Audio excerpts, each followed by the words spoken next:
Good evening, everyone. I call this meeting to order for the Brawley City Council and successor agency to the Brawley Community Redevelopment Agency. Regular meeting for Tuesday, February 3rd, 6 p.m. We can have roll call, please. The minutes will reflect all council members present. And our invocation by Pastor Mike Newchick of El Redentor Church, please.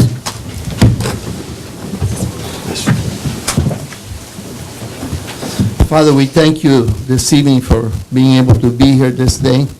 And we want to thank you for the progress that our city has made and the new creation of businesses here. We ask for wisdom and direction on their lives, Lord, and what is coming to our city. And we ask, Lord God, to direct them in every decision that needs to be made for the good of our citizens. For we ask and pray this in Jesus' precious name. Amen. Amen. Thank you, Pastor. Councilmember Noriega, would you please lead us in the pledge? Ready, begin. I pledge allegiance to the flag of the United States of America and to the republic for which it stands, one nation, under God, indivisible, with liberty and justice for all. Thank you.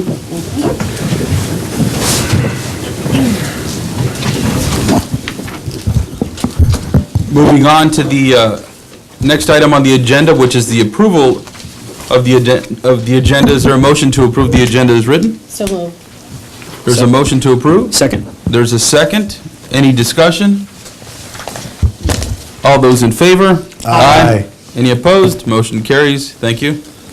Next item on the agenda is public appearances and comments, not to exceed 4 minutes. This is the time for the public to address the council on any item not appearing on the agenda that is within the subject matter jurisdiction of the city council.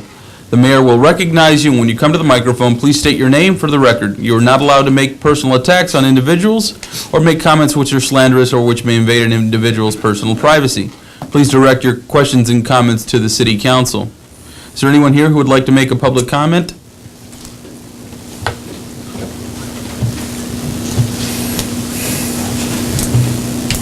You could please join us at the microphone to your left. Mayor, now, members of this council, my name is Ruben Gonzalez. Simply want to say that I've been going to the library for about 4 years, 5 years maybe. But since I retired, I got a routine to go there. Friday, I got my wallet stolen, and $100. It lasted me a long time. But anyway, it's just the sound of the things that are happening. Thank you, Mr. Chairman. Thank you for your comment, Mr. Gonzalez. Mr. Gonzalez. Yeah, Mr. Gonzalez, someone took your wallet from inside the library? Correct, I apologize. Yes, I remember Campbell. Yeah, I'm just kind of curious how that happened. I left it there, and it's something that shouldn't happen. It doesn't look good. Right. I talked to her. She's so nice, Miss Mello. She's been so nice, and she gave me time today to talk to her. Yeah. And out of respect, I told her I would be here today. Thank you. Thank you for bringing that to our attention. Thank you. Is there anyone else from the public that would like to make a comment? Did you say inside? Inside the library? So, Wow. I think so. Good evening, Mr. Mayor, council and staff. Jason Zara, Brawley Chamber of Commerce. I just wanted to bring up two things briefly. First, we recently, just last night, had our Calico Queen meeting, and we've come up with the preliminary outline of a plan for what we're going to do to try and reinvigorate the Calico Queen contest. And the start of that plan is to reinvigorate the committee, and so we're looking for participation from the city, from the public. Anyone who has a history with the event, knows about the event, and cares about the event. We need to rebuild the team. This is something we don't want to see die out. We want to bring it back and make it bigger and better than ever, but the chamber can't do it alone. So anybody interested in continuing the tradition of the Calico Queen, please contact us at the chamber, where we'll take all the help we can get on that one. The other thing I wanted to mention is our next farmers market is coming up on Valentine's Day. It's going to be a Rock of Love theme. Rosemarie from NOCA has got 2 bands lined up for us, so there's going to be lots of live music all day. We have more vendors than ever, lots of food. It should be a lot of fun, so I encourage everyone to come out. Thank you very much. Thank you very much, Mr. Zara, for your update. You'll have a wedding there also at 3 o'clock, Jason, at the kiosk. Is there any other public comment? Are you serious? I'm serious. My son's getting married. Oh, cool. And he picked that with his red Indian motorcycle. I thought she was joking. No, I'm not joking. Just messing with Jay. Well, the next item on the agenda is a proclamation declaring February 7th through 14th, 2015, National Marriage Week, the city of Brawley. Edward Swanigan, excuse me if I mispronounced that, Job Development Specialist. And here's a proclamation. I'd like to read it. I'll read portions of it. It's a long one. Declaring the week of February 7th through 14th, 2015, National Marriage Week. Whereas marriage binds couples together in a network of affection, mutual aid, and mutual obligation, commits parents to their children, connects children to a wider network of welcoming kin, and provides ongoing support for the growth of healthy children and a healthy family. So we'd like to present this proclamation. Now, therefore, it be it resolved, I, George A. Nava, Mayor of the City of Brawley, do hereby proclaim the week of February 7th through 14th to be proclaimed as National Marriage Week. So here's the proclamation for you.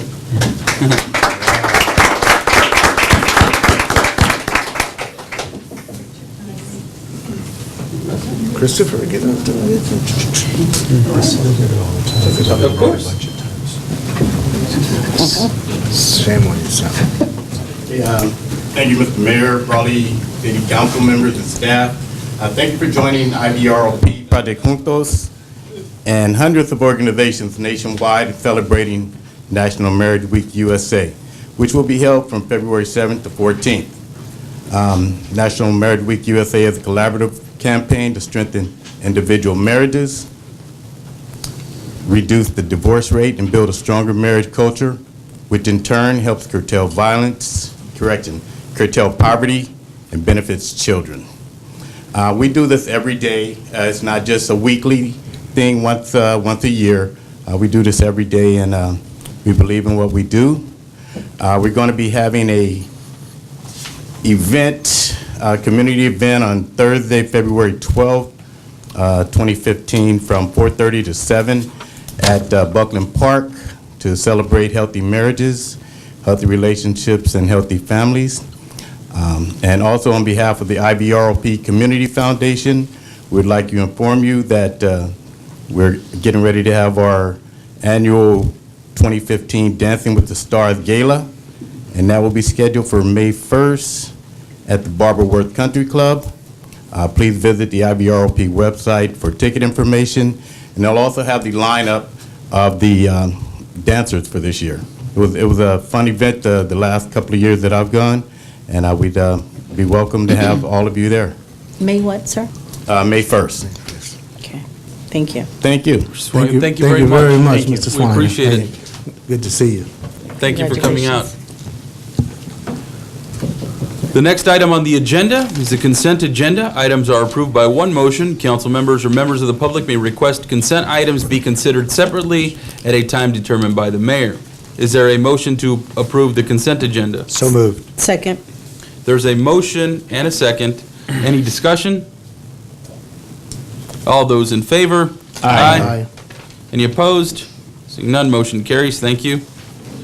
The next item on the agenda is regular business 4A, discussion and potential action regarding sponsorship request for Imperial Valley Press Challenge. Thank you, Mr. Mayor. Thank you, Councilman. You gonna help me? I don't have my glasses on, so it's a little tough. Well, I appreciate the opportunity to be here and talk to you about the Valley Challenge. Just in way of background, what it's about health. And what's the problem with health? We are the most obese, overweight county in all of California, and by some accounts, the fourth worst in the United States. It's an epidemic. And you can see the numbers behind you. 78% of all adults in Imperial County are obese or overweight. And here's a really bad statistic. 41.2% of all children between 5 and 20 years old are obese or overweight. It's an epidemic, and it's getting worse. So what have we done as Imperial Valley Press is we've challenged the entire county to lose 100,000 pounds in 90 days, starting January 1st to March 31st. I know I've had some time to talk to some of you about that. You're looking really good, I gotta tell you. Thank Lost some you. weight there. And I know- He beat me to it. I was gonna say. But, everyone's conscious about that these days, and we timed it with New Year's resolutions, because people come off New Year's gaining those few pounds, wanting to lose a little bit of weight, wanting to quit drinking, wanting to quit smoking. So we thought we'd take advantage of that and challenge people. And we're talking about a 90-day challenge, but this thing is gonna last all year round. And what we wanted to do is have what we call a SMART goal, specific, measurable, attainable. We put the 90 days to call to action for people to wake up a little bit and lose that weight. If we said it's a year's challenge, people wait till October. So we're getting people rolling. I don't know if you've seen a paper lately, we do a whole lot in there about, healthy eating, healthy things to do. And what our goal is to help lower childhood obesity. That's our number one goal. Because we realize that if a kid, by the time they hit 9 or 10 years old, if they're obese, they're going to fight it the rest of their lives. So we're trying to hit it real early. We're working with the ICOE to push things through the school systems, but we're working through parents and corporations to have the parents take responsibility for, one, their own weight, and two, the health of their children. Because it depends a lot what they put on their plate. If they let their kids play video games rather than going outside and play soccer. So we're really pushing it through every different avenue we can get to. Why is it important? Obesity leads to diabetes. We have an epidemic of diabetes in this town. And it's incredible what it is. 25% of people who have diabetes don't even know it. They'll show up at a hospital emergency room feeling dizzy, having fainting spells with blood sugar at 1,200. Not only is it harmful to a person, it's harmful to our medical facilities as well, too. These are preventable diseases. If people manage their weight, manage their diet, our emergency rooms wouldn't be clogged with health problems, which can be managed in advance, which would allow more doctors to work on people who need those emergency services. We just want people to get more active. Not everyone needs to lose weight. Robin Hodgkins at Public Health kind of hates the idea of losing 100,000 pounds. She says, not all heavy people are unhealthy, not all skinny people are healthy. True. We want people to get active. Get up off the couch, think about things, make healthy choices every single day. Change their opinions about exercise, nutrition, health, and just build a connection and community, work together. We started a lot of different programs. We have a jogging clinic Sunday mornings where Doug Wisdom of Wisdom Physical Therapy brings people, teaches them how to jog, how to stretch. The Ivy Velo Club has started a beginner's rider club for people who can't ride the 60 miles to Yuma but want to get there one day. So we started a lot of different things going on. So basically it's a challenge. We're asking companies and government organizations to take the challenge, launch a challenge. Most recently, we had Dale Johnson from Sun Community wrote in our paper about how he had a massive coronary incident about 18 months ago and how it impacted his life. And he's a real advocate now of getting heart healthy. So we talked about what he's done, what can be done, the warning signs of a heart attack and things along those lines. We're giving a guide on how to accomplish the challenge. Exercise, nutrition, stress reduction, life-work balance, because it's not all about losing weight. It's about living better. We want people to live longer, but not only longer, but every year live better. So we have a lot of in-person activities I've mentioned. We're supporting every physical activity in town. I don't know if you've seen our paper lately. We moved the calendar to the front page of the paper, talking about what 5Ks are out there, what Zumba classes are out there, things that there's a lot to do in this county. Most people say there's nothing to do. There is tons of stuff to do. So we're letting everybody know where it's at, what to do, how to join up with it. And we're tying these all into events which currently exist, and we're launching our events ourselves. So what we're constantly doing is reinforcing the challenge in the paper through advertising, through user-generated content on fitness, nutrition, health. We have an Ask the Expert section. We have calendar of activities, training sessions. If you look at our calendar of our activities, used to be all about business, the mixers, the drinking, the big meals. Now it's all about jogging, bicycle riding, things along those lines. And we have lots of photos of people just getting healthy, trying to set the example for other people. Like I said, we run articles in the paper from community leaders who have accepted a challenge and launched a challenge. Anybody who's lost that weight and kept the weight off, we want to talk about how they did it. What does it mean to them? How has it changed their life? And we do all the same things online. And as you might know, we put up a paywall online where you got to either be a subscriber to the paper or buy a separate subscription to the digital part. We've taken all this content and put it online in the free section because we want everyone in the county to have access to it, regardless of subscribers or not. We have mobile sites that pump out activities. We're working with the 2 hospitals, Pioneers and ECRMC, to get to nutritionists to give us daily nutritional tips and things along those lines. And the event with a Valley-wide day of events, 5K run, healthy family fairs, things along those lines as well, too. What we're asking today is to see the city of Raleigh can be a major sponsor, as is the city of Imperial, El Centro, and the county of Imperial. What that means is you guys can take a challenge and launch a challenge to the city of Raleigh, have logos in all the Ivy Press Challenge events and in the ads. We've been running your logo in the ad anyway. It's kind of a presumptive sale, I guess. We can do a lot of things. And the beauty part about this sponsorship, it can be as big as you want it to be. We can work with you to develop events. We can work with you to push the events you currently have. We can work in 100 different ways. We just really want you involved. So That's your presentation. Yeah, that's the big ask. that's good, thank you. Comments from council? So what is our challenge going to be as a council? Well, I'm not sure. That's up for discussion right now. Yeah. I think the mayor should have already had that ready, no? No? He already started. Yeah. He already started. It's not gonna Oh, at count. least started it, yeah, there you The mayor go. covered me for the year. Here's, just reading the backup material and having a chance to see this presentation, and I truly appreciate, we'd be silly not to participate and back this. There's one of the most important things we can do is to show all of our citizens that as a city, we do care about everyone's health. I happen to be in the healthcare industry. A lot of what you shared, absolutely a true statement, not to mention it should hit close to home for a lot of people, that lives are cut shorter because of, lifestyles. So I personally, I just think we should take full advantage of this great program.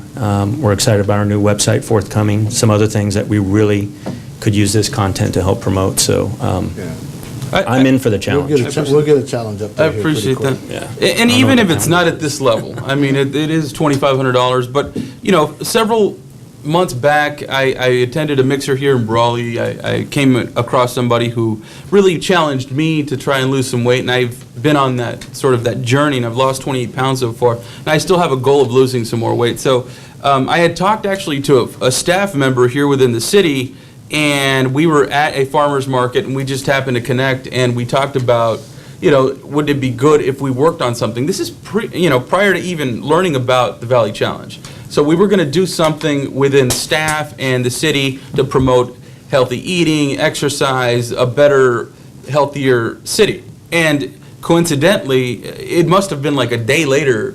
In fact, I think it was a day later. I saw that they're having the Valley Challenge, which already encompasses all the things that we wanted to do.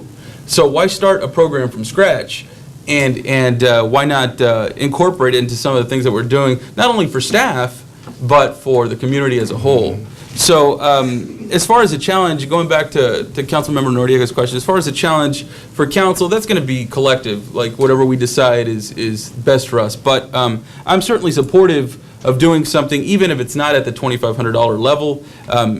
But I think there's tremendous benefit. I know we were present during a presentation from the league where they shared some of the same statistics with us in that, high obesity rates. In fact, within the cities in Imperial County, Brawley was singled out for being the highest of the highest. Yeah. So it certainly hits directly home. And when I've talked to students, I've shared that information with them. And some giggle, and I said, it's nothing to laugh about. There's a reason why we have and I love business and I love promoting things, but there's a reason why we have fast food chains, why we have restaurants that are opening up and not other types of businesses, because they look at us, they also look at our education levels, they look at a lot of things about us, and they make decisions based on that. They make business decisions based on us. And so if we don't change ourselves, and if we don't challenge ourselves to change, nothing around us in our community is going to change. And so sometimes I know we have a tendency to look at the immediate, but we don't plan for the future. What are we going to look like in 20 years? Think about that. Look to your life 20 years ago and look at yourself today, and is it where you wanted to be, whether that's health-wise or any other thing, right? So there's a lot to consider, and I wanted to share that. I've been on a process of losing weight, and I feel so much better, and I've shared it with council.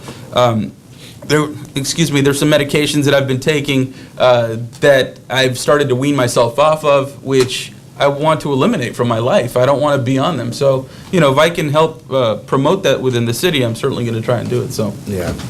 Yeah, we went to a League of Cities dinner in Hopeville. Right. And we seen the presentation and talked about it. And then up in Long Beach at a California League of Cities. That's right. There was another promotion pertaining to the same thing. And you're right. There is a lot of diabetes, even in my family. I don't have the illness, but some of my loved ones do. And you're right. It's a serious thing. And if you don't watch what you eat and take care of yourself, it's terrible. You pay for it later. It's awful. Yeah. Yeah, I have a nephew that was diagnosed of being diabetic at 2 years old. How do you tell a 2-year-old kid or a kid growing up that you can't have a piece of candy or whatever, But it's something that's really awful. So, and I support it too. And I think as a council we need to get together and decide, how we're going to support and where we're going to support. But I'm in favor of supporting this program also. Sam, any other comments? I'm certainly in favor of the program. I'm a prime example of someone who needs to lose weight and other things, including, trips to the hospitals and things of that nature. Certainly, it's a good idea, and I try to attend all the run walks, at least do the walk, Absolutely, yeah. if not the run. And, But you have, though. You so have those been are the doing those things that I things, do, You and didn't do the part I one try or to. 5K. No, I didn't, and I try to improve my health in any way that I can, and I do watch what I eat now a lot more than what I used to. So I think it's a valuable thing, and I think we need to encourage it. My only concern is budget and the $2,500, and I don't know how that impacts our current budgeting or what we need to talk about for that. But I'm sure the city manager can tell us the $2,500 from budget and how would we arrange to do that. As you may recall, when we approved the 14-15 budget, a total of $2,500 was set aside for the full year relative to special events, which is what this would fall under. At this time, as of December, you had $830 remaining, but we did have an action item that came before the council at the last meeting that will reduce that figure by, I believe, $250. So what remains is a little greater than $500, but that could potentially not leave anything else for the rest of the year unless you wish to consider a future budget adjustment from the reserve. Okay. Are there other considerations for employee safety or wellness training, anything like that? So we actually, unfortunately, Pat Dorsey is sick today, so I excused her from joining tonight's meeting. But she has launched an initiative and a challenge to all staff to meet her at Kettle Call Arena at noon every day. There is a small group, a group of varying size, I should say, that walks during the noon hour. So trying to lead that effort along with staff and encourage, all of us have had some pretty interesting conversations about the topic in terms of our own personal circumstance, where we hope to be in the future. Also being a supportive environment for folks who want to live healthier, and striking a balance with an opportunity and a voluntary effort to step forward. But with respect to dollars, I'm asking. Yeah, that's- With respect to dollars, is there any dollars that we could use in order to help promote the challenge within staff? For example, like a health and wellness sort of... We didn't incorporate it into the budget. We do have funds that we have yet to fully assign use for that's tied to the customer service initiative. That might be one area that we could shave off of the personnel budget, reduce customer service, that training component that has yet to be delivered this fiscal year. Or make a budget adjustment, right? Yeah. That would be the other option. And even look at some of, I know as council members, we don't budget very much for ourselves, but maybe take a look and see what's left in those line items. And Yes. I would propose a lesser amount if council would be open to it.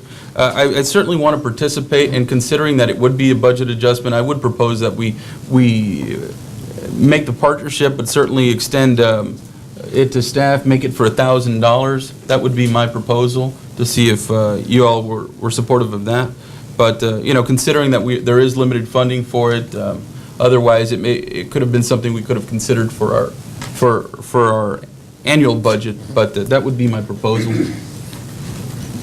Sure, and just further discussion, I'm ready to make a motion, but I just want to throw in, we're going to go into our new budget workshop, so we could probably conceivably work something out where a lesser amount, as the mayor just suggested, for the remainder of this fiscal year, and perhaps we can carve out a little more of the rest for the next half of the year, because you're operating on a calendar year, I assume, Yeah, this I mean, challenge, we're saying right? 90-day challenge, but we're going to push this all the way to the next year and start it all over again. Right.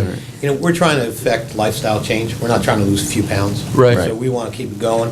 Anything you guys have going on, we want to support 110%. We appreciate that. And we can consider that at a later date, maybe. And I agree with Donnie that I think a lesser amount at this time, and after the budget, we can talk about that. For the remainder of the year, so I'll make a Yes. motion. Do we have any, I'm sorry, do we have any money individually as counties, as city council people? You do, the way I the think we budget do, was right? adopted was such that travel budgets are assigned to council members. Right. Which was set at $3,000 per council member. And, depending on the individual and opportunities undertaken, that sum totals, 3,000 times 5, so 15,000, and it looks like the remaining funds are approximately 2, 4, 6, 7, 8, maybe 10 grand still remaining, so there's still significant. Right, and we don't Why don't we- anticipate in doing a lot of traveling, so Why don't we I'm just take thinking it we from could there? pull some money from that. Well, that would, if we were to agree to that, we could maybe pull $200 from each right now. So I'd be open to that, certainly. And so you So- want to kind of keep it at the $1,000 level for this year? I would, and then we can evaluate it during our discussion and we can plan a For a little budget further. for next year? I'll go along with that. We'll talk about it then. So that would be the proposal. You want to make a motion to? Mr. Mayor, I'd like to make a motion that we begin the challenge and accept it today with a sponsorship of $1,000. And with that motion, certainly we will revisit the future. Yes. But I'd like to propose that tonight. Make that I motion. second that motion. There is a motion and a second. Any discussion? And that money will come at $200 out of each one of the council members. Yes, Travel. budget, Travel. travel budget. It appears that there may be a comment from the public. If you'd come up, please. Pastor Mike? Each of you guys will give it. Are you starting the challenge, Pastor Mike? Yes. On behalf of the Church of the Redeemer, would like to donate $200 to help out this. Well, thank you. Oh, well, thank you. Thank you very much. Thank you. Well, then that solves Sounds part of the fine. problem. Thank you very much, Pastor. And then that's $1,200. So he did take the challenge. But honestly, I say that jokingly, but that's That's how really it what it's works. about. Yeah. I mean, if people are not engaged in this process, it doesn't work. You can talk about losing weight, you can talk about everything and healthier living, but if you don't do it, it doesn't matter. It really doesn't. So thank you, Pastor, for your not only financial contribution, but I know that you'll help spread the word in the program out there. So thank you very much.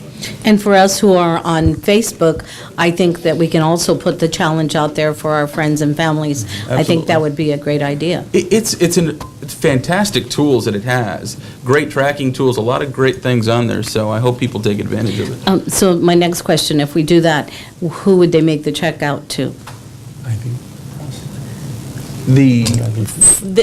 For other contributors outside of the city would be Yes. directly paid to the IV Press. Press. Okay. Yes. That would be better. So there's a motion and a second. Any further discussion? All those in favor? Aye. Any opposed? Motion carries. Thank you for the support. Well, thank you very Thank you. much. Thank you very much. Working with you all. Okay. Likewise, you. thank you very much. I hope it's very successful. Thank you. The next item on the agenda is regular business 4B, discussion and potential action to approve first reading of ordinance number 2015- ordinance of the City Council of the City of Brawley, California, amending ordinance number 2012-03 regarding the sale of safe and sane fireworks within the City of Brawley for any bona fide organization officially sanctioned by the Brawley Elementary School District and the Brawley Union High School Districts. Honorable Mayor, council members, Chuck Braza, Fire Chief. If you remember last year, DUHS Athletics Booster Club came to us, or came to you as an entity, requesting to have them accepted because they were just disqualified because of the language in the The ordinance. 501c. The ordinance currently reads that only a 501c entity is qualified.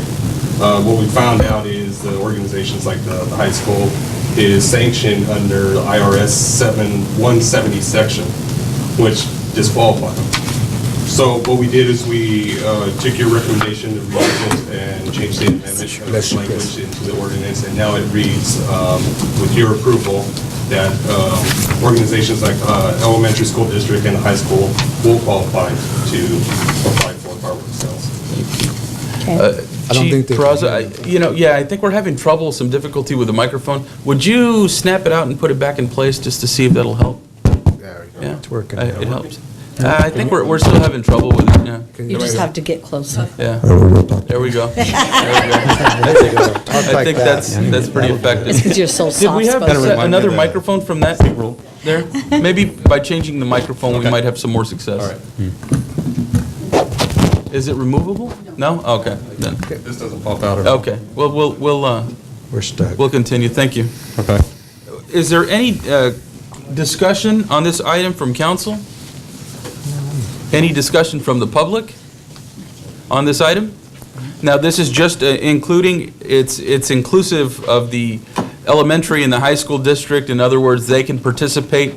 We still will limit the number of booths Yes, and that's correct. It's still going to be 5 total. 5 total. It does So, not increase any other booths in the sales of the city. so if we have 8 applicants as an example, it would still be a lottery system? Yes, Okay. it goes into a lottery.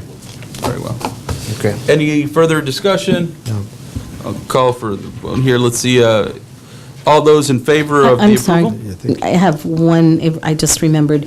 As long as they're all different from, not 2 organizations from the high school or 2 organizations from the elementary, as long as there'll be 1 from the elementary and 1 from the high school and 1 from, a church, or, because I think last time there was a double in some way or form.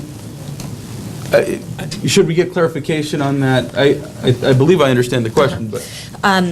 What I might be helpful to clarify is all applicants have to be separate legal entities. The changes that are reflected in tonight's amendment are intended to just take on the subject of the school districts. We may wish, and it was developed between our fire chief and city attorney, if further clarification is desired to distinguish the maximum number of affiliated entities, that might be a clarification that we need to have incorporated into the ordinance change. Right, that's not in there at all. What we did is just try to make it a little more inclusive so that a bona fide legal entity that's sanctioned by either one of these Right. school districts could apply. So if the Wildcat Booster Club or something like the Wildcat football team, if they have a bona fide booster club, they can apply like anybody else. So long as they're a bona fide legal entity, is that correct? Right. Okay. I think Mrs. Noriega's question is, what if they wanted to set up or apply for 3 booths or 3 different locations? I think that's what her question is. Yes, exactly. Right. Oh, well, I don't believe the ordinance covers that. I don't think so. I think that's a valid question because it does introduce that wild card. If, for example, there is 4 organizations within the high school, Yeah. that makes it, that wasn't the intent and the purpose of this, certainly, but it could lead to really a disruption, so. Yeah, because there's only 5 booths allowed, so. Yeah. So maybe we can limit the number per legal entity, right? I think for purposes of today, we have to vote on this ordinance today, and then we would That's have all to that's on the revise agenda. the ordinance for future if we want to look at that in terms of limited to one organization identified as one organization within any bona fide legal entity. I mean, if you want to do that, that's a separate action, and we're going to have to take that separately. And maybe we could leave it to the school board or the school district to handle that if they, in other Right. words, if there are 2 applicants, they can resolve that matter Between between them. themselves. I don't right? think they want that on their books, but Right. just, I think we may need to put that in the ordinance later, because I think what we're going to deal with is maybe churches that have two, maybe some other what I nonprofits said. that have two, and so it may need to go as an actual language in the ordinance that an entity can have one booth, but they can't have, say, more than one. And so that leaves it open so that there's 5 different organizations doing 5 different booths. I think that makes more sense to me, and I think, might have to be a part of the. But it does explain when they are, even though, for example, Pastor Mike, he's in charge of multiple organizations, and they did have multiple applications, but it's completely separate legal entities. They're not the Separate same. right. 501c. Yeah, and I don't necessarily mind that. It's where it's the same legal entity, but 2 different organizations. I think that would Right. occur more with the schools, but where you have a legal entity, the school authorizing it for, say, the Spanish language club, Right. the Boosters Club, and then, you go through this kind of thing, and you could get a lot of different Sure. applications, and we want to limit that, I think. But there is still the investment that needs to be made to us. So I know it's not as easy as just You're right. subscribing to it. There is the Very financial expensive. interest that needs to be, right, there's a tremendous amount of It's very expense that goes expensive. in. Right, it so- is expensive and a lot of work. Pastor Mike, Pastor, come up to the mic. few items that are controversial in Brawley are street sweepers and fireworks. Those are 2 items that over the years have been Pastor? What I wanted to mention is, there are cities, for example, where they have 10 different groups that apply. But it's just as the ball rolls, only 5 are going to get. Right. So, in other words, whether the school or whatever has another entity or whatever, or like our church, we have the rehab center, which is a 501c3, and the church is a church nonprofit. But it's just as the ball rolls. Yeah, it's the You law. might get 2, you might not get. You might not get any. And there's a lot of You might work, not get certainly, in, yeah. yes. But I do believe that the comment that Councilmember Noriega shared with us, I think it's a valid one. I think we need to further explore that. And I mean, if you want to put everybody in the hat, that's fine with me. I was just trying to look out for everybody's interest and kind of share the wealth. But if no one cares about, if there's 10 high school ones and 5 churches, well, then so be it. Mr. Mayor, I think maybe our city attorney might have a suggestion that we can resolve tonight, Well- potentially with the language. I can, first of all, I need a little more information, and I'll have to talk to the schools, because I don't know how they operate. If they have, for example, in Calipatria, the basketball team has a booster club, and it's a separate entity from the football team's booster club. Right. So in Calipatria, there's Calapat High School but basketball I want fireworks stand, and there's Calapat High School football fireworks stand. And it's different up there because you don't get that many applications. So I would have to talk to them and see what their situation is, but we're a long way from July, and this is a simple amendment to make, and I could bring it back to you next time. Should we table this item until then? To be addressed in the second reading. If I could say something. Yeah. Yeah. No, The application process through TNT Fireworks, the deadline is nearing. Right. No, and I know that. So, Yeah. Well, I can bring something in on your second reading, if you'd like, but I want to call the school and see how they do things. So your suggestion would be, if we are going to approve the first reading, could we amend the second Yes. reading? Yeah. Okay. Sure. All right. So we'll wait for Councilmember Noriega. And is there any other comment from our fire chief? Just the deadline is near. Yeah. And the TNT rep was really nervous about that. Right. That's Do we know a understandable. date for deadline? It's going to be March 3rd. March 3rd. To get So- the applications done. That's right after the second reading as well.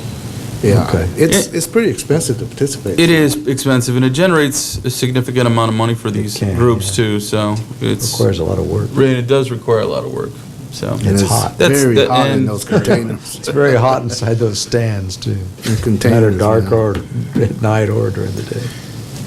Maybe that's part of the challenge there, right, Sam? We'll I think stand part in a of it- container and lose I some think, weight. yeah, I think part of your challenge. Right. Yeah. I've done that. I did Have that you? before, You've taken yes, that I have. challenge. It's not pleasant. Actually, it wasn't too bad. But I only did it for a few hours. I think the challenge here is we could all give up beer. How about that? Let's not challenge that, Sam. I think that's a good challenge. You know what? I'm drinking a lot less, though, that's for sure. Okay. Council, Go ahead. I'll make the motion that we approve this first reading on this ordinance, and if there's some modifications made, we'll make that during the second ordinance after our attorney get with some of the different entities and make sure we give the applicants time to get the applications in. There's a motion to approve. Councilmember Noriega, just so you know, when you stepped out, we discussed with our city attorney that if we were to move forward with the approval today, we could still make an amendment at the second reading. So Councilmember Campbell has made the motion to approve it with consideration during our second reading. Okay, thank you. Second? So there's a motion and a second. Any discussion? Any comments from the public? Seeing none, all those in favor? Aye. Any opposed? Motion carries. Thank you. Thank you, Chuck. Thank you. And thank you, Mr. Smearden, for your clarification. Next item on the agenda is regular business 4C, discussion potential action regarding Imperial County Sheriff's Office squadron request to provide reduced rental rate for office space at the Brawley Municipal Airport. Good evening. I'm Senior Deputy Yvonne Knott, Imperial County Sheriff's Office, and I'm scared to death, and I apologize for that. Scared? I did not expect to come up and, Don't be scared, we're not that scary. We won't hurt you. Only the chief's here. only, yes. and then- He has my back. Yeah. Oh, there we go. Yeah, literally. Literally, yeah. Whenever you're nervous, Bye, just Mr. lighten the mood. Gonzalez. You know, just lighten. Let me calm down for just a You're second. good, you're good. Take a deep I am breath. Thank you. I am representing the Imperial County Sheriff's Office. I am liaison officer to the volunteer groups at the Sheriff's Office, specifically the Aero Squadron. And I apologize that the sheriff and the undersheriff are not here, as well as other members of the squadron, and if you can hear me, they are at the Naval League right now, meeting the Blue Angels, and so that took precedence. I Sure. didn't come here. You should have brought him. But I do have with me the commander for our Aero Squadron, Mr. John Edmonds, who John. is the commander this year for the volunteer group, the Aero Squadron. You're welcome to come and stand by her so she won't be so nervous. And he has rescued me out on the Salton Sea. Okay. The Aero Squadron is comprised of a volunteer group, members throughout the community. It is a nonprofit group, and it is approximately 30 members, pilots and observers that belong to the Aero Squadron. What the Aero Squadron does for the Imperial County Sheriff's Office, but also for any law enforcement, Calexico, Brawley, Calapat, wherever there is a need, the purpose of the Aero Squadron is to go out and assist law enforcement regarding missing persons in our community, overdue parties, going out to the waterways and our deserts looking to see what the population is, etc. They also assist in taking law enforcement investigators up in the air for aerial photos of crime scenes, crime scene investigations, or aerial photos that are needed. Their services are extremely important for us. Several members, pilots, have planes that are in the Raleigh Airport, which is why I'm here. The only monies that the Aero Squadron receives is through donations from the community and from the annual barbecue that the Sheriff's Office holds for the different volunteer groups, and that money is split among the Aero Squadron, among the 6 volunteer groups. Currently, the reason why we're here is currently equipment is being used in a metal lockbox at the airport up here in Raleigh. And those pilots and observers that have their plane housed in the Raleigh Airport are in need of an office, or it doesn't have to be a big one, an office in which, to keep their equipment in. What's happening right now is there is a metal lockbox that is being used that is in the elements of the weather. And in our extreme temperatures, as you know, we get 120 in the shade in the summertime. That metal lockbox creates like an oven effect on the radios that are placed in that lockbox, as well as other equipment that is used when squadron members are out on a mission. It fries the radios, it deteriorates the other items that are in there, and I was just looking at this lockbox today. An office space would be greatly appreciated if there was one available. It would not have to be big, but a building that is attached to a hangar or whatever, instead of this metal lockbox, would preserve the equipment that is necessary. Any reduction in rent space or whatever would be greatly appreciated on behalf of the Aero Squadron. Would you like, be happy to answer any questions? I looked at the backup and read all the backup, and I kind of agree with what our attorney is saying. I think what we need to do is take a look at what we can do to help without crossing the lines as far as gift of public funds or whatever, and do whatever we can to help this situation. And as long as the council makes a finding that anything you do as far as reduced rent is for the public good, Sure. which you could clearly make a finding in Sure. this type of situation, then you're okay on that score, and that's the big issue. If I could brag on the Aero Squadron, the community recently had an elderly gentleman that had left, and I forgot his name, he was from the Westmoreland area. Got lost. Yes, he is, it's my understanding that he is an Alzheimer's patient victim. He did go out missing. Westmoreland Police Department did take a missing persons report, but it was our Aero Squadron that went out and literally flew the desert areas in search of this missing gentleman. In the mountains. In the mountains, yes. He was found later in the mountains, but he had been missing 48 hours. The Aero Squadron did go up and assist in searching. The Aero Squadron is available, as I said, to any community as the need arises. And may I say something about the equipment? Usually when we get a call in the middle of the night or whatever, we got to be there at 0:30 when the sun comes up to go look for someone. And when we grab our equipment, and when I send a pilot out to grab his equipment, he needs to know that he can depend on that equipment, because he doesn't have really that much time to do a check on it. He grabs it, he throws it on, he's in the air. And then when we come in and we're trying to contact our ground personnel, the sheriff department, the ANS, or whoever we need to talk to, when our batteries don't work or our equipment's deteriorated, it makes for a very bad day. And I should mention to council, as you've seen in the backup material, the rent is $75 per month, so it's not a tremendous amount of money. Yes. Councilmember Couchman? I guess my question is, you're utilizing a metal lockbox now at the Raleigh Municipal Airport, and I guess my question to the city manager is, how many offices do we have out there that are air-conditioned, and what are the sizes of those offices? We have reviewed the request from the Aero Squadron and determined that there is a single space available that is climate-controlled, which will help with maintaining the equipment in the state that it needs to. We also looked at several other options, including use of space with a fixed-base operator that's there on site. Given the middle-of-the-night needs and other limitations that the FBO has, it was determined that this alternative was a better fit under the circumstances.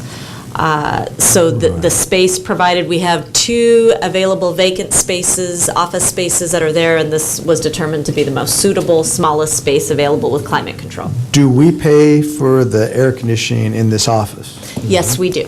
Okay, so ultimately, it's more than the $75. Ultimately, it's probably, if it has to be air-conditioned 24/7, and I'm assuming that it does, then ultimately during the summer, we will be paying quite a bit more.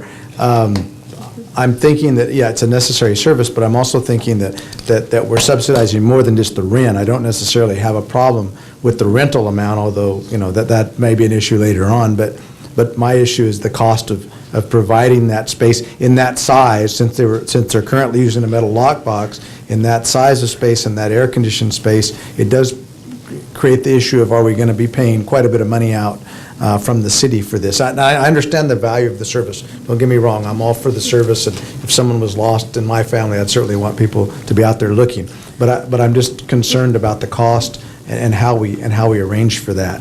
I don't mind giving them an office. I don't really have any problem with that in the course of the duties that they have to perform and everything else. I'm just concerned about the cost to the city. And maybe it's something where we have to work out some type of agreement where they agree to reimburse for the cost of some of the costs that are involved, but not necessarily pay any rent. I understand the concern as well, but I also believe there's a trade-off in safety and having people out there man the operation. And I don't believe that it'll be a working office. Is it? Am I incorrect in that? Just it is just simply Just for the storage. Climate-controlled area, right. The one that they have in the Imperial Airport, like right now, there is a little tiny, the room is probably no bigger than 5 feet by 5 feet, but Right. it heats all the equipment. It's in the shade, it's cool and comfortable. The heat is the problem, and we wouldn't really need to worry about climate control until, about June through about the end of September. So those few months. Of course. Most equipment is if you keep it below at 100 or around about that time, you have no problem. It's air conditioning, the air conditioning. It's not gonna be running that much. To keep equipment, not person. Yeah. So don't worry about equipment doesn't sweat. So Okay, I want to be clear to everybody what we are doing, and I want to make sure the public understands what we're doing for you also. I think the cost is minimal enough, and we are talking about public's money, but I think if we can work it out to where it's done in a manner to where it makes it above board and right, $900 is not that much money. I would just urge, if the council does make a motion, that you state in your motion that you find that this is in the public interest. I would make a motion that this is in the public interest. I would propose that the rent be set at $1 for the year. That is my motion. Second. Your turn. Year term, 12 months. And I have a comment too, if I could, Mr. Mayor. I second. I say, and I appreciate my fellow council members' comments, all valid. Some of the same questions actually I had that were answered, but Senior Deputy Nod and Commander Edmonds, I actually know these folks personally. I get to work with them. And actually, I've worked for a number of years. I'm also a previous Aero Squadron member back in the day. I don't know if it's in the records somewhere, but I was. It was in the box, but it but the sun got to it, yeah, or the The one that heat. got hot. But It melted. I just want to continue, if I can, just to brag onto the work that these volunteers do. They volunteer their aircraft, their resources, their expertise, and they do it for free. As a matter of fact, they don't do it for free. They do it, it's at a cost to them. So I just think it's a tremendous mission. I'm really happy that many of the Aero Squadron members do house their aircraft, their hangars. They're patrons, they're users. They purchase fuel. They support our airport. They were a huge supporter of our Aviation Day, which was tremendous. So I think our public, I think the city of Raleigh is well served, and we do appreciate going through the process, though, going through. But My question is the dollar going to make a difference? I mean, why do we have to charge a You dollar? have to do something. We have so to. we have something on record of payment for the lease. Yeah. I think it makes Really? sense. Yeah. It's probably something that makes it a little And better. also in October, we're flying kids again in Raleigh. Oh, okay. fantastic. I'll be Okay. flying Good kids, to know. I'm flying in All there, right. so- Thank you. And Yvonne, Thank you, you did sir. great. So there is a motion, there is a second. Was there a second? Yeah. Yes. I don't want to interrupt. I just want to offer that we can structure it similar to any other agreement we have with tenants that has opportunities for renewal, as well Sure. as insurance provisions for the items that are contained within. So if it's the council's wish for us to That's mirror that probably a good arrangement idea. with the term, otherwise the $1 with renewal opportunities. You Right. already have insurance? The You already sheriff's have office will insurance? cover it. Insurance on The their insurance, equipment. they are under the umbrella of the sheriff's office anytime they fly mission. Right. Even if it was. So that for would another cover that, agency, right. It would be under the insurance of the Imperial Sheriff's Office. Okay. So there's a motion, a second. Any further discussion? All those in favor? Aye. Any opposed? Motion carries. Thank you. Thank you, guys. Thank you very much for coming in. See, it wasn't that bad, right? Welcome. Wasn't too bad. You said yes. You're still Hey, nervous? come back, I need some more pilots. You're a pro. There you go. Thank you. You bet. Thank you. Thank you. Next item on the agenda is regular business. 4D, discussion direction regarding future amendment to the City of Brawley Downtown Specific Plan for sidewalk sales. Good evening, Mayor Nava, council members, Gordon Gates, Planning Director.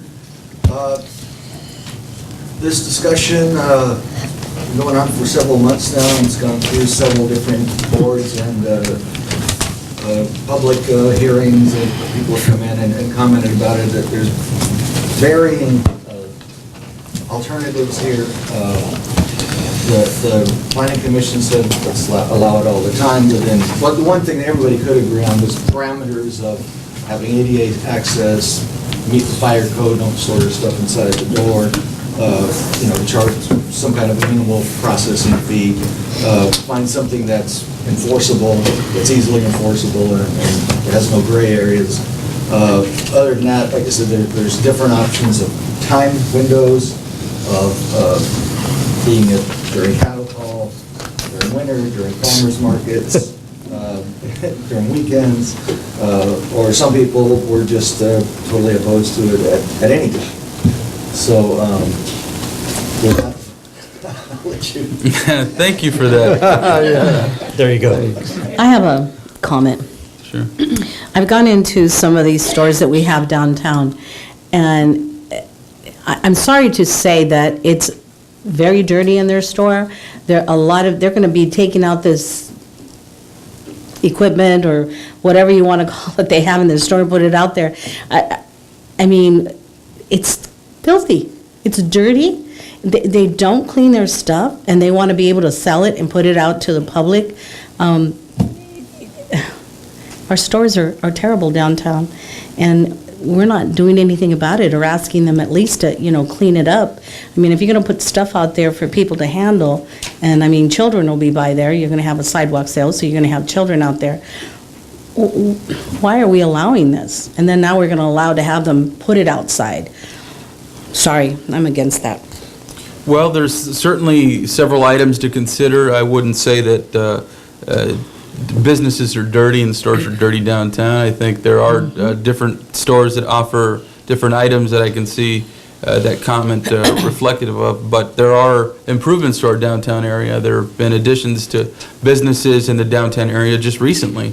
So certainly anything we present, and of course we have our farmers markets that are downtown, and they're selling their wares during specific events as well. Those are So- clean. Sorry, Mayor. Sure, that's absolutely understandable. But if I could finish my point, the point is that we've been for probably over a decade been moving at having events downtown to promote business downtown. So I do understand the need for some sidewalk sales, particularly during times of like catacall, where you have stores that have merchandise for sale that can be sold during those times. So there's multiple sides to the argument. My point to everybody has been that if you're in business, it's an item that's come before us for the past several months, and it's been a hot button issue for many people. But my point is this: if you're in business to have a sidewalk sale, that's maybe the wrong business you're in, right? You shouldn't. That shouldn't be your primary focus. It should help augment what you're trying to do. But certainly there are cleaner, better merchandise that can be out for certain businesses, and others have new merchandise. So it's something to carefully consider when we're deciding whatever we intend on doing. So any other comments from council? I know Councilmember Wharton has participated with the Business Advisory Committee, and I don't believe that they came to any definitive conclusion on. Mr. Mayor, absolutely, to your point, thank you. With the committee itself was pretty much was deadlocked, couldn't come to a conclusion, and that was based on the findings from the Planning Commission. we really strive to kind of hit a happy medium, if there is one. And a couple of the points that's in our backup material, it really boils down to one thing. It's the risk factor in moving forward with ordinance that will certainly support sidewalk sales comes down to aesthetics, how things are going to look. And there was a lot of discussion around that, not necessarily coming, again, to a conclusion. And then the other is to just flat not do it. And again, we cited examples of other areas that maybe some of us have been as tourists, as consumers, shoppers, where they do those type of sales and engage in that activity and do it very well. As a matter of fact, it's an attraction. There's also examples of it, certainly, which we can imagine. You don't have to imagine it doesn't take a big imagination to understand how it could be done wrong. So I think, in my opinion, again, I think the best way to proceed with this ordinance is really to try to strike that balance. And how can we move forward as a city with this ordinance? And it's mentioned here in number 4 under the Planning Commission, as far as what they ratified and voted on, to encourage the Chamber of Commerce, downtown merchant organizations to establish standards for displaying items, and in that organization, in a uniform fashion, to use a standardization of tables or racks, whatever the case may be. And again, that's still general, so to me, there's some more work to be done on that, where that is identified. I don't think that's identified in here. But I would be in support of some form of outside display if, again, it is something, whoa. You okay?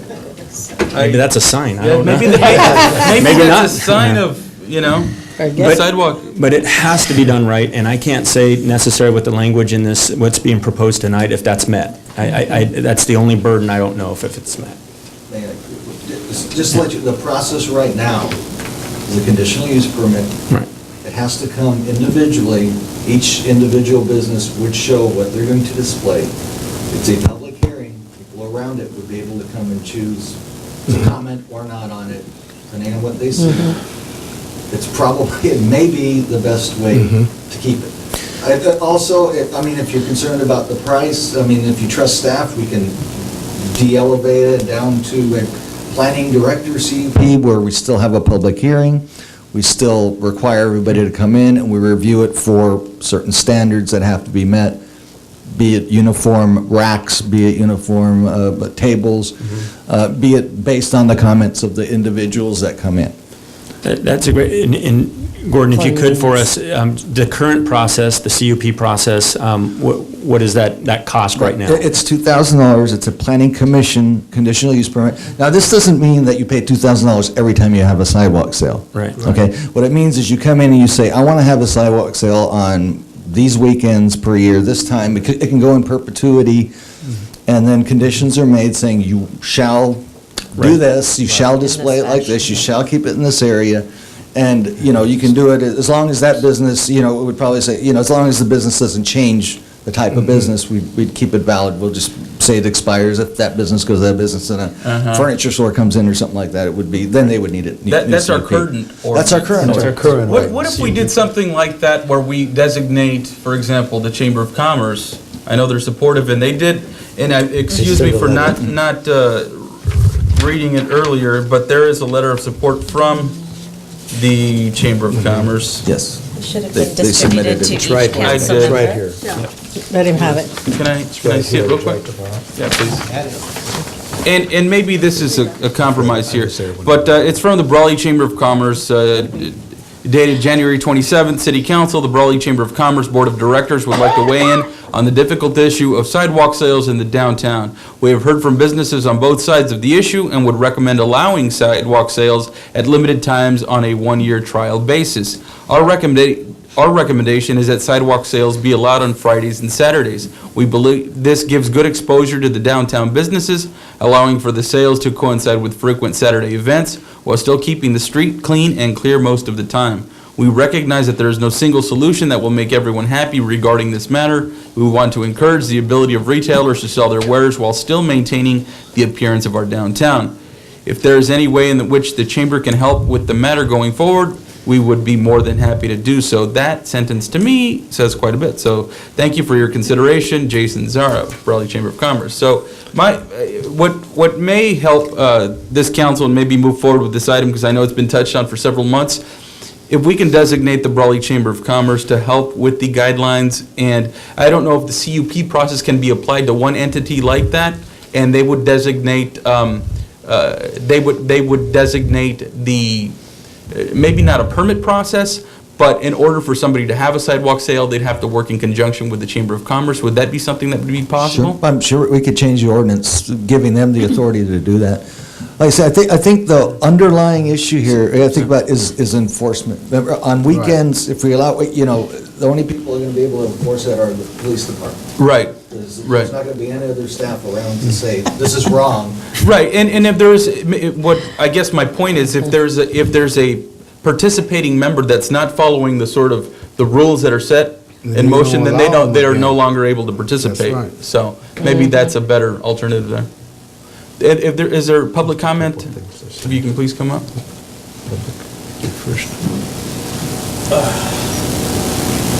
I don't trust this microphone, so I'll try and speak up. Chris Ferguson, pedestrian.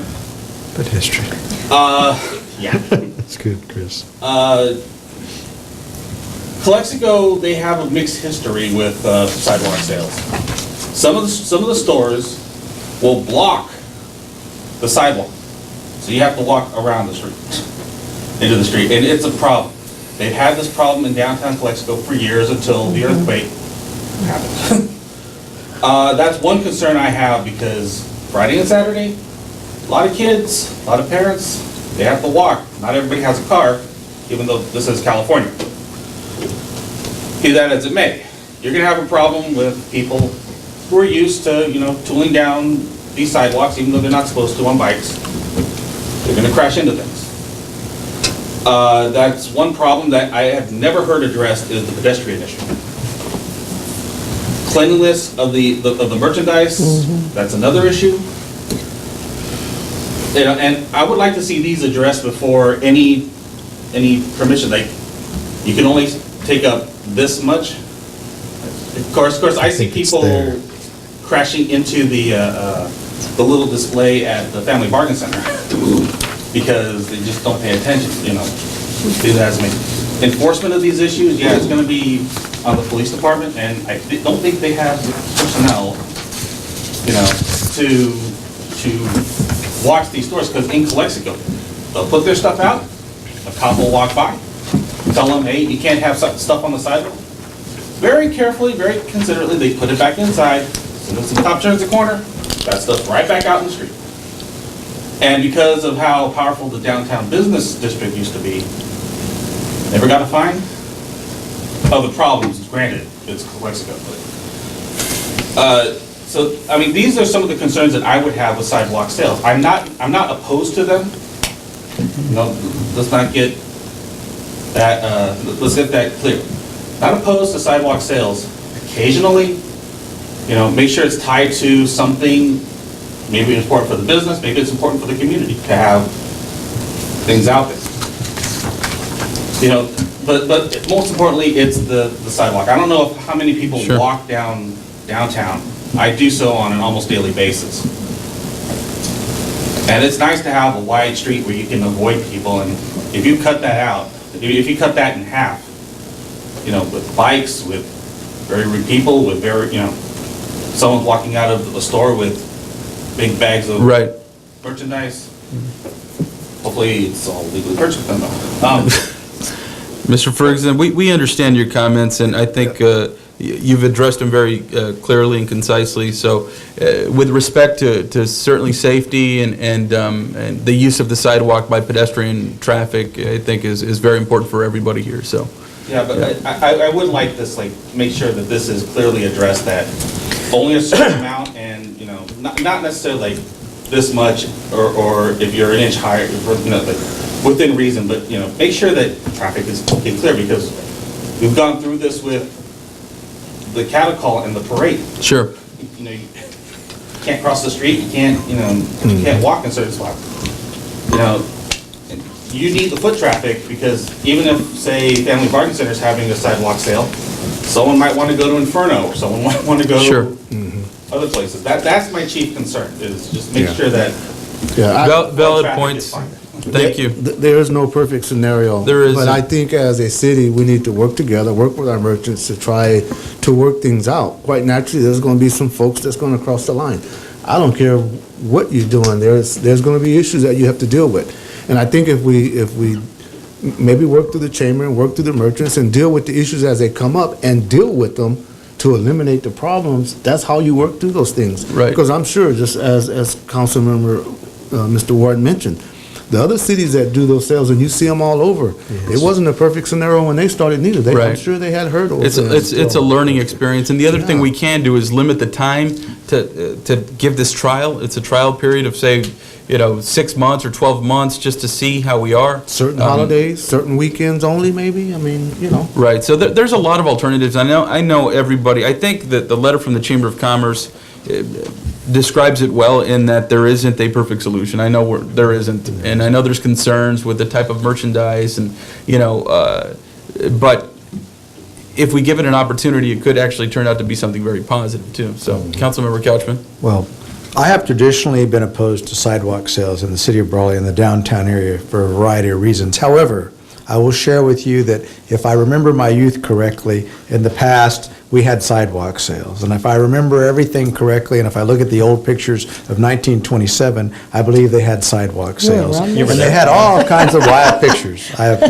So, but I think right now, we're spending a lot of time on an issue that maybe we just need to test and see if it'll work, and not necessarily spend all of this effort, because, I mean, we have the business committee that's looked at it. I've been part of the chamber thing that's looked at this. The city staff has looked at this, and we keep debating this issue, and it keeps coming back up and coming back up. I think the only way you can arrive at an equitable resolution of this is to allow it to happen for at least a limited period of time in a limited way, and then we can analyze it. And if it doesn't work, I think we have to pull it. If it does work or it needs tweaking, then we tweak it and then we push it on forward. But if we just keep debating it, I'm not so sure that we're going to arrive at any kind of solution. So I'm kind of leaning more towards the chamber's resolution and just looking at that for a limited period of time. And also maybe we could add the allow it in the first 5-foot area of the property line as indicated from the Planning Commission. So we combine a couple of the little things together and say that.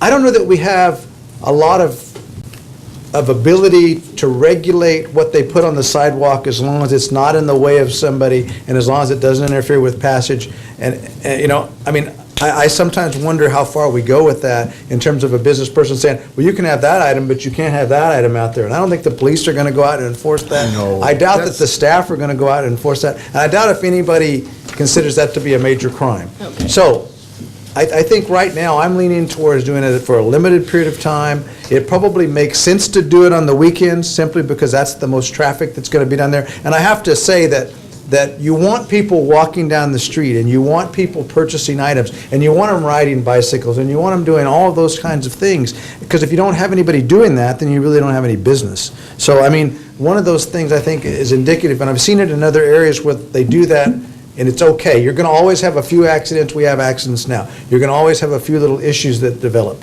But I think we've got to give this a test run and see where it goes. Because I'm kind of a little bit tired of talking about it, and I think we just need to move forward with something. And we just need to be consistent. If we're going to allow this, we need to stay on top of it and not let it go out of.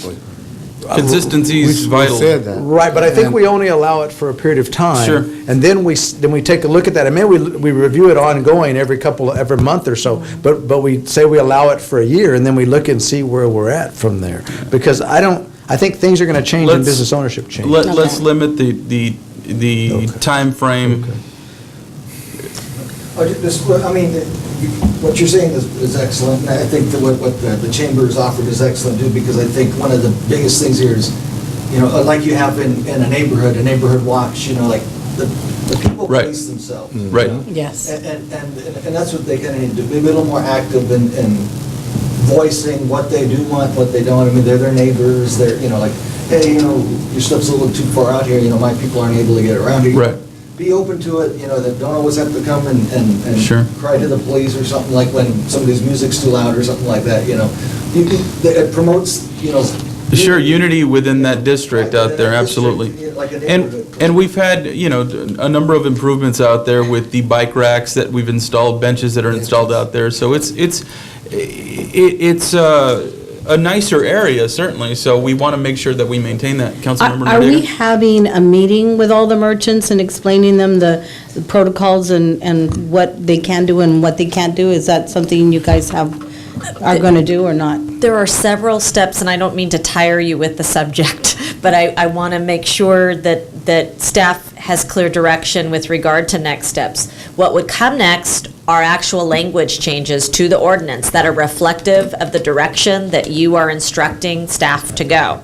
From that will come a first reading, a second reading, and then it'll go into effect 30 days after the second reading.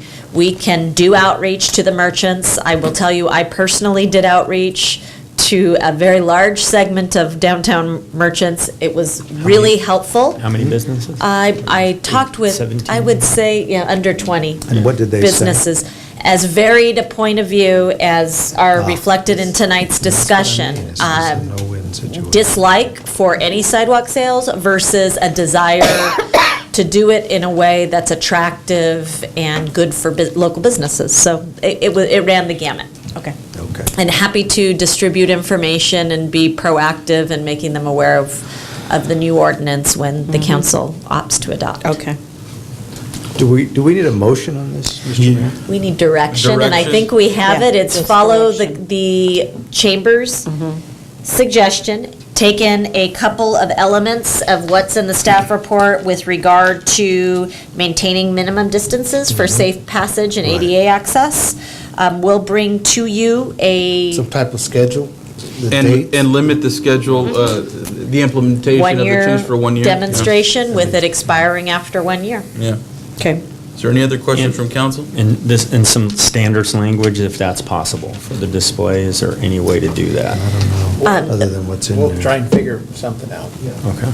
Okay. Only purple and green Okay. are used? Okay. Yeah, blue and gold. Just clean. Purple and green. Thank you. We're moving on to the next item. All right. Thank you for the direction. Thank you, Mr. I don't know if that was clear direction, but it was direction. Good enough. Thank you. Thank you. Item 4E, discussion potential action to approve first reading of ordinance number 2015, ordinance of the City Council, City of Brawley, California, amending the City of Brawley zoning ordinance for fences, walls, and hedges, landscaping, and paving. I'm still here. This one, this is more of, it's kind of a cleanup and just kind of what's been going on for at least the last 13 and a half years. The first one is the fence heights for apartments. Right. All the apartment complexes that have come online since I've been here, which started with Brawley Family Apartments, and then by so all of them have had to get variances to put up a 5 or 6 foot fence. The ordinance says in an R3 zone, you can only have a 4 foot fence. Right. All of them have gone through, all of them have been approved. They want the taller fence. No opposition. Yeah. So it should basically be a standard now for any apartment that is, let's say, any apartment complex that's more than 4 units, because then it's going to be on any size lot that's greater than a regular sized lot, probably not in near a single family zone. And they should allow them to have 5 or 6 foot fences in the front, because they've all been allowed it. Like I said, I can rattle off half a dozen at least right now if you want. Yeah. But there's been at least that many, and the planning commission agreed, said, well, why do we keep coming, why do you keep bringing this? So to us? these are just cleanup items? Yeah. They're cleanup items. All right. Yeah. Chief, is there any concern with that? Chief? No, I mean, Yeah. there's not really with the standard. I mean, the only thing is, from a traffic standpoint, just on when it gets to the. Yeah, no, mostly these fences are, they're not block fences. Right, they're not. They're wrought iron fences. They're wrought iron fences, right? The ones they have in the front, because, yeah, they don't want to block it off. They don't want to make it a prison, this applies to any kind of fence. I'll make- What you see a lot is actually like the ones that are kind of half and half, you'll have a. Right, post a post. and- Sure. Okay. I'll make a motion to approve the first reading. Is there a second? Second. Well, are we doing this one? You're done. Mayor, you need to read the ordinance. What do you want me to explain? Hold on. I'll read the ordinance. I think he needs to explain the rest. I make a motion to approve the first reading of ordinance number 2015, ordinance of the City Council of the City of Brawley, California, amending ordinance number 2008-04, amending the City of Brawley zoning ordinance for fences, walls, and hedges, landscaping, and paving. That's my The motion. mic start working and Gordon don't want to leave. So there's a motion. Is there a second? I did. Second? Any further discussion? Yeah, I think when you talk about the landscaping and maintenance, that's not related necessarily to the fences, that's related to everybody's yard, right? Right, it's related to anything from commercial to residential. It's consistent with what's in our general plan, it's also consistent to what every other city in the valley does. What it's basically saying is, okay, don't park your car on your landscape front yard. I know a few that we're going to have to visit after we pass this, right? I know several people that we're going to have to visit and talk to after we pass this, Because right now right? it says required, so people say, well, I don't have to cut the side of my yard because it's not required landscaping. No, you have to cut it and keep it clean because there's issues of like keeps the visibility sometimes with, you know. Right, so- we have some issues with All your several landscaping houses and right now. all your parking out there. areas need to be Yeah. improved, is basically. Okay. And like I say, in all cities, I have excerpts from all those. Okay. Thank you. Then I don't have, I just Go wanted to down J clarify Street. that's what we were doing. There's a motion and a second. Any further discussion?